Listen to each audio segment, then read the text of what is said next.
I landed in Vietnam with just one suitcase and a heart that hadn't felt anything in years. The airport was hot and noisy, but I didn't mind. I stood there sweating in my linen shirt, watching people hug, laugh, live. It had been a long time since I'd felt like I was part of any of that. I'm Greg, 62 years old, divorced and retired too early from a job that drained the life out of me. 35 years in a Chicago insurance office left me with decent savings and a hollow chest. My kids were grown and distant. My ex-wife remarried a dentist in Arizona. No one needed me anymore. That's when I found Da Nang. It wasn't just a dot on the map to me, it felt like a second shot. Not at love, not at adventure, just at feeling something again. I didn't come for beaches or Instagram sunsets. I came because I was tired of waking up in a house where no one asked how I slept. The taxi driver who picked me up smiled like he meant it. "Welcome, sir. First time in Vietnam?" he asked. "Yeah," I said, looking out the window at scooters zipping past. "First time in a long time I've done anything new. The air smelled different here, thick, humid, alive. Back home everything was sterilized. This place? It breathed." I rented a small apartment near the Han River. Simple, nothing fancy. The kind of place where I could sit on the balcony and hear motorbikes at midnight and kids laughing below. I wasn't lonely, not at first. I had solitude. That was different.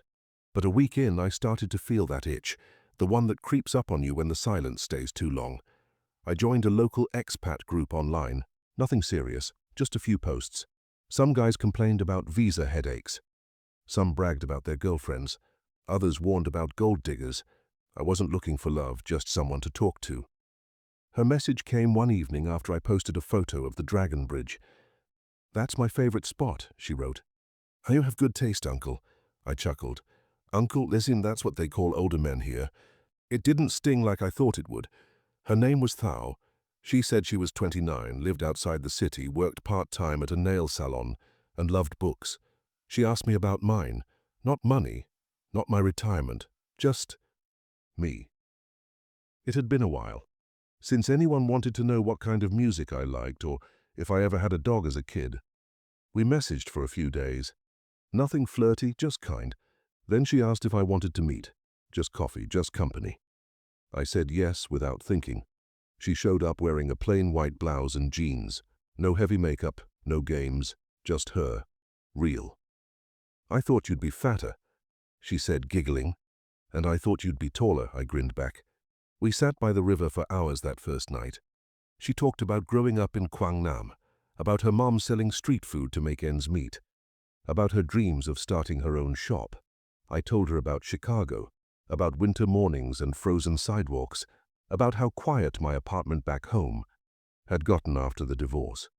She listened, not like people listen when they're waiting for their turn to speak. She listened like she actually cared, and something in me, something I thought was long dead, started to come back. I wasn't in love, not yet, but I felt seen. And for the first time in a long, long time, I didn't feel invisible. 3 days after our coffee by the river, Thao messaged me again. "Did you eat lunch, Uncle?" That one simple question hit different. Back home, nobody asked me that, not my kids, not even my neighbor who borrowed my shovel and never gave it back. I replied, "Just some noodles. You?" She said, "Me too. Instant kind. Not healthy. You should teach me to cook Western food someday." That's how it started. Small talks, shared meals, lazy afternoon walks.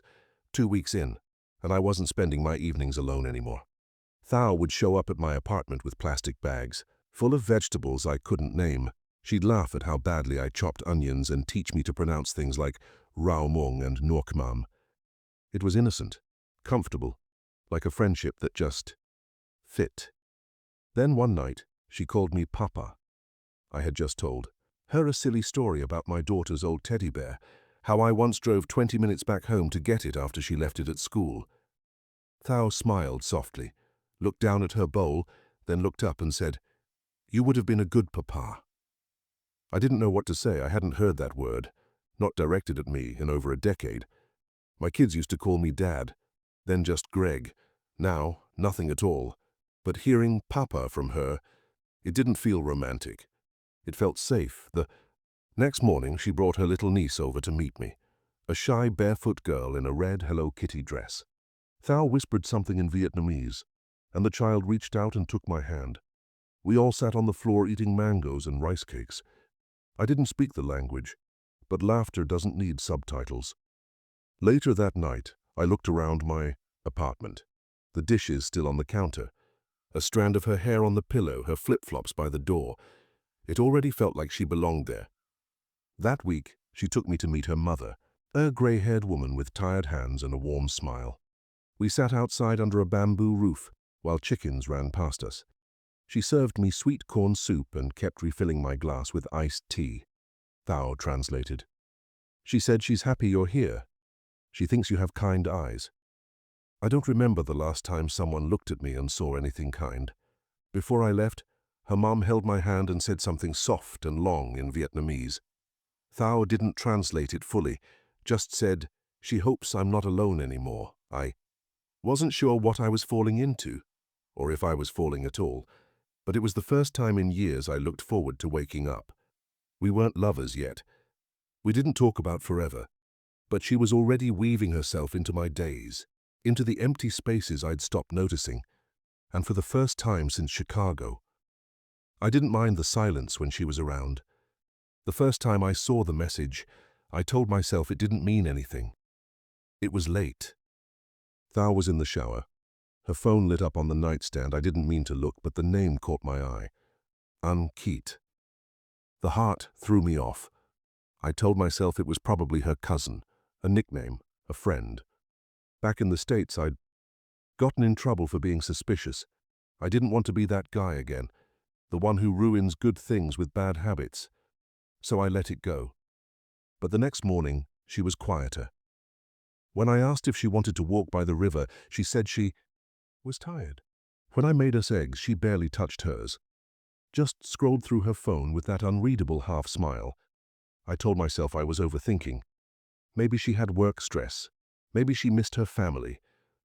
But then more little things started piling up.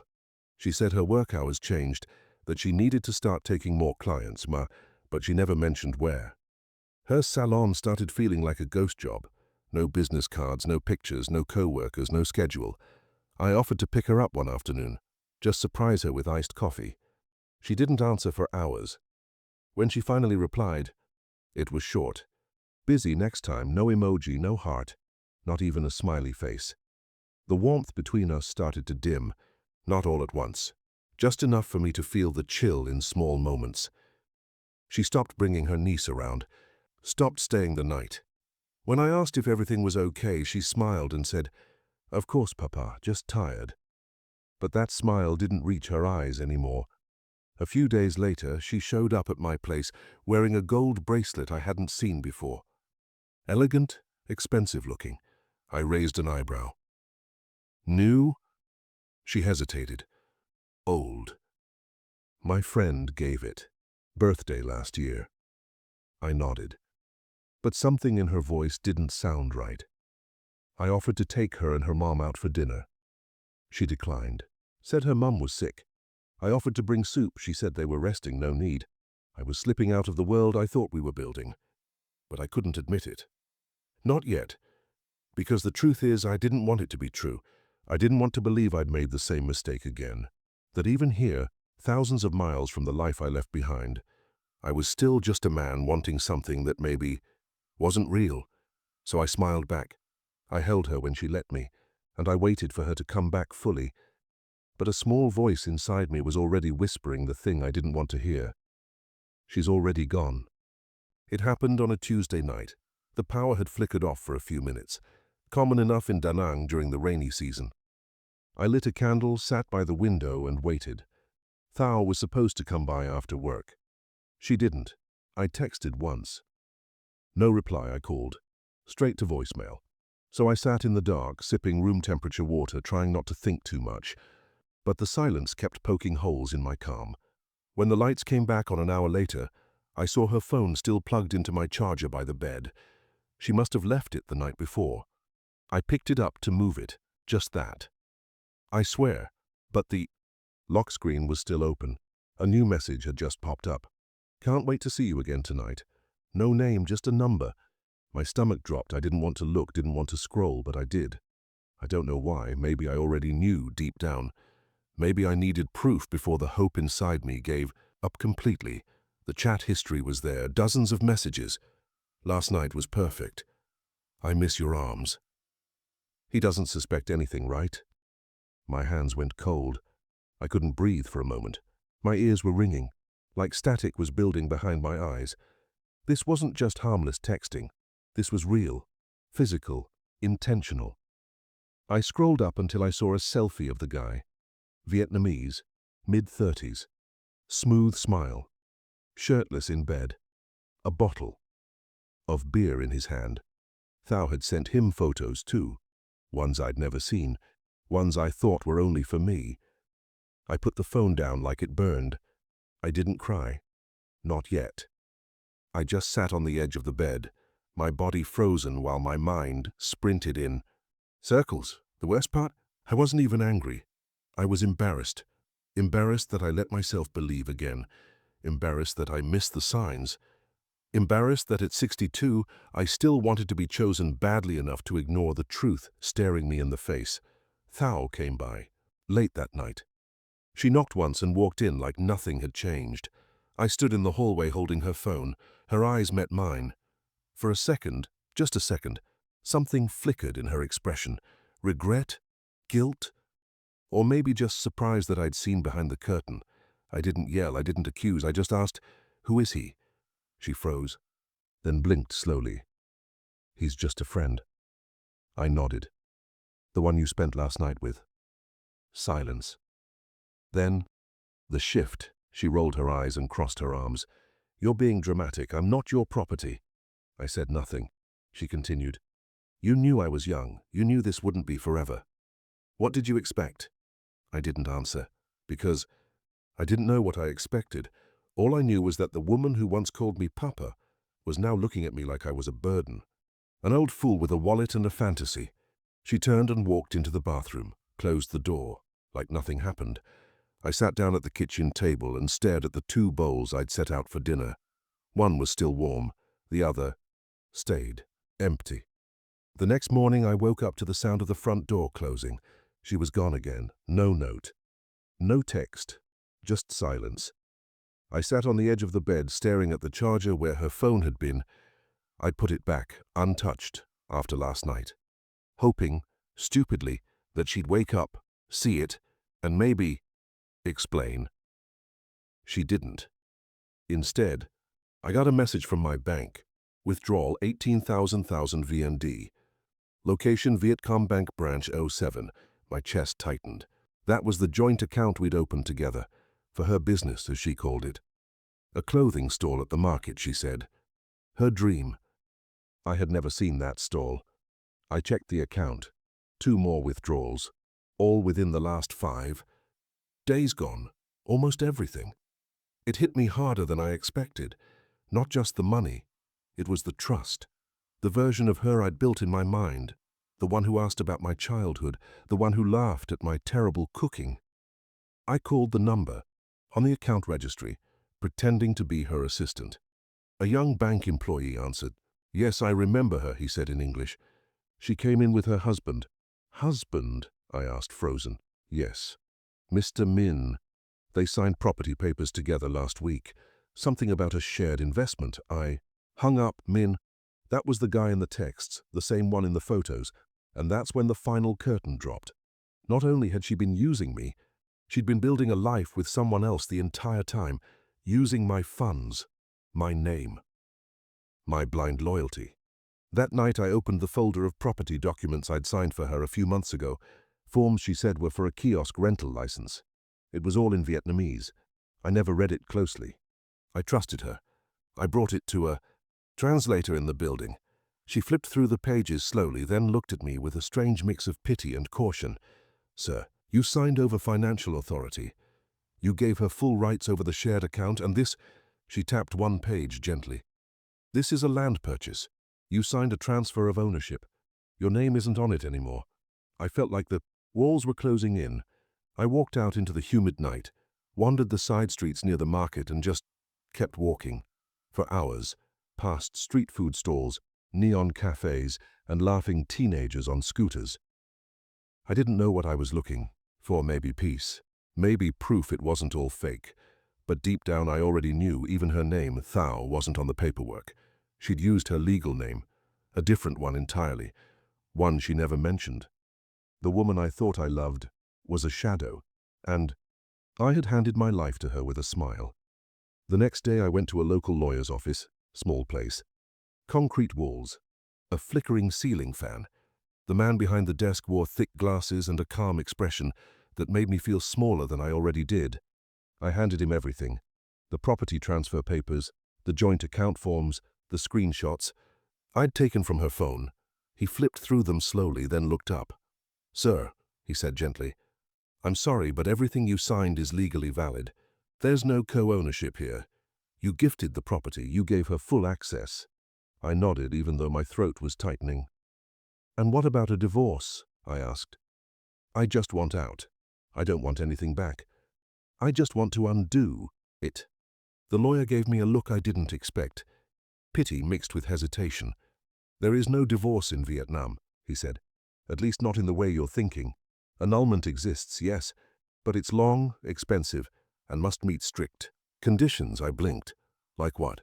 "Fraud, psychological incapacity, duress during the marriage, things you must prove in court with witnesses." He pushed a pamphlet toward me. "Understanding Annulment for Foreigners in Vietnam." I didn't read it. I couldn't. I felt buried alive under the weight of paperwork. Stamps, systems I didn't understand. Back home I could have walked into a courtroom and started over. Here I was locked into something I couldn't escape, and everything I'd given I had no legal claim to anymore. I left the office with shaking hands. Outside, the heat pressed against me like punishment. My shirt clung to my back. My legs felt heavy, my chest even heavier. I thought about calling her, asking her to meet, to talk. But when I pulled out my phone, her number was already gone. Blocked. She had erased me as easily as deleting a contact. Had no leverage, no legal ground, no apology, no confession. And worst of all, no proof of her lies. The account was hers, the house was hers. The business, if it even existed, was hers. And I was a legal husband in a country that wouldn't let me stop being one unless she agreed to it. She held every card now. I'd walked into a trap, smiling, and now the cage was locked behind me. It started with a knock on the door. 2 men in green uniforms stood outside. One young, one older, both polite, too polite. One held a folded paper, the other spoke first. "Mr. Gregg?" he asked. I nodded. "You are requested to attend a mediation at the Puong office. Your wife has submitted a complaint." I stared at him. "What complaint?" He glanced at the paper. "Emotional intimidation, controlling behavior, financial withholding." I felt my knees weaken. This couldn't be real. She wasn't content just taking everything. Now she was building a case against me, in a language I didn't speak, in a system I barely understood. 2 days later, I sat on a low plastic chair across from her in a cramped government room. She wore a soft pink blouse, her hair perfectly straightened, her voice shaky but clear. Tears hovered in her eyes. Practice, not falling. She controls the room, I remember thinking. Just like she controlled me. The officer in charge nodded as she spoke, took notes, never looked at me once. When it was my turn, I tried to explain calmly that I'd never hurt her, that she had drained our joint account, lied, cheated, and vanished, that I had evidence. But none of that mattered. Not here. No police. Just community mediation. A place where facts didn't hold as much weight as feelings or appearances. Afterward, one of the officers pulled me aside. "She may continue to build a record," he warned. "If it escalates, it could affect your visa status." Escalate. How accusations of abuse, even without proof, can lead to deportation or blacklist. That word again, blacklist. If she filed a formal complaint with immigration, even without hard evidence, it could shut every door on me. No bank access, no re-entry, possibly detained, possibly barred for life. All it took was her story. And my silence. I called the lawyer again. There must be something I can do. The answer came cold and quiet. Sir, you are not just in a bad marriage. You are up against someone who knows the system, who knows the power she holds here, and unless you're prepared for a drawn-out legal battle, one you'll likely lose, the best thing you can do is end it quietly. Pay her? He nodded. Settle. Negotiate. Offer money for peace.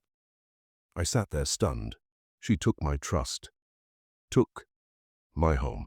Took my money. And now I was supposed to pay her to leave me alone. That night I sat in the dark, just listening to the city buzz outside my window. Street dogs barking, a motorbike whining down the alley, someone singing karaoke badly. Inside, I was crumbling.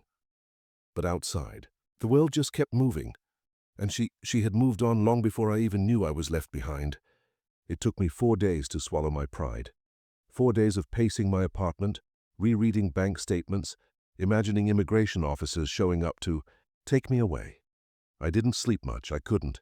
Every time I closed my eyes, I saw her walking away from the mediation room like she'd won. Maybe she had. The lawyer drafted the agreement. A clean one. No accusations, no promises. Just a simple document stating she would no longer contact me, would make no further claims, and in return, I'd pay a final settlement. When I asked him what number to offer, he didn't hesitate. Enough that she won't think twice. Not too much that it feels like a reward. I wired the money, a painful amount, enough to buy another apartment or maybe a few more years of quiet retirement. But I wasn't buying a house. I was buying freedom.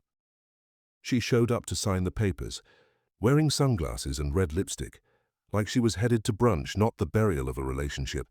She didn't say thank you, didn't apologize, just signed, took the envelope, and left. I stood by the window of the lawyer's office, watching. Her walk into the street like she was checking out of a hotel. That's what I had become, a room with a door, a temporary stay, and now just another receipt. I should have felt free, but I didn't. I felt emptied. Not just financially, emotionally, spiritually, quietly gutted. I came to Vietnam chasing peace. What I got was a masterclass in how easily peace can be dressed in love's disguise.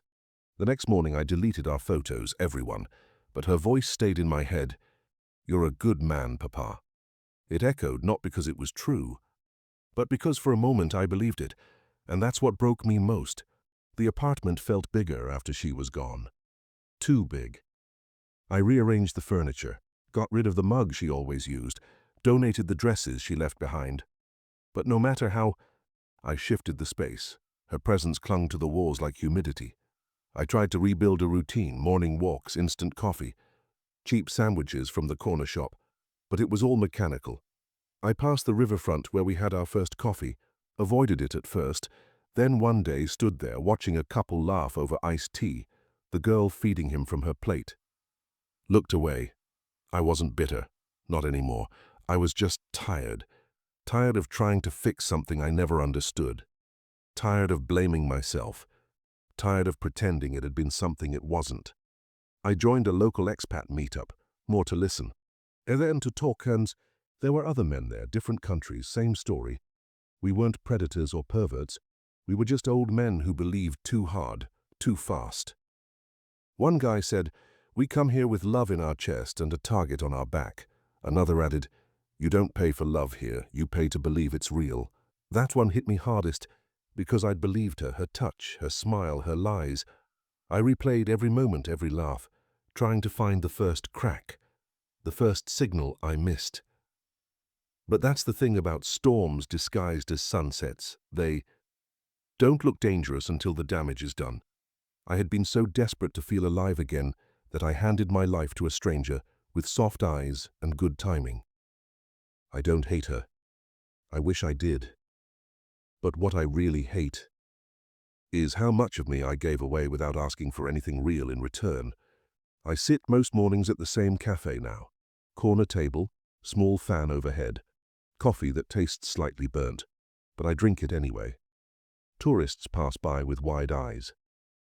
Young, lovers on scooters zip past. The city keeps moving, and like it always has. But I've stopped trying to keep up.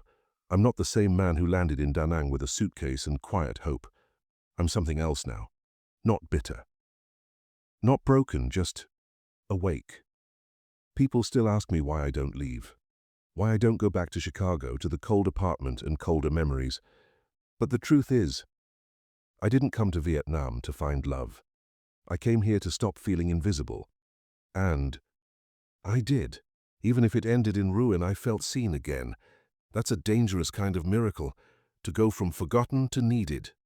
Even if it's a lie, it feels good at first, but I've learned. So if you're listening, maybe sitting somewhere like I did, dreaming of palm trees and soft hands, let me tell you what I wish someone had screamed in my face. 1. If it feels too perfect too fast, it is. 2. Keep your money separate. 3. Never sign anything you can't read. 4. A marriage without a prenup here is a gamble you'll never win. 5. Love doesn't flinch under questions. If it does, it's hiding something. And 6. If you lose everything, don't lose your dignity. Leave before it takes your soul. I still hear her laugh sometimes in my sleep, still wonder if any of it was real, or if I was just a chapter in someone else's hustle. But I've stopped chasing answers. Now I just sip my coffee, watch the boats on the river, and if another foreigner ever sits across from me in this cafe, grinning with that look, that I think I found someone look, I won't crush his dream. I'll just nod and slide him a napkin with 2 words written in ink. Be careful.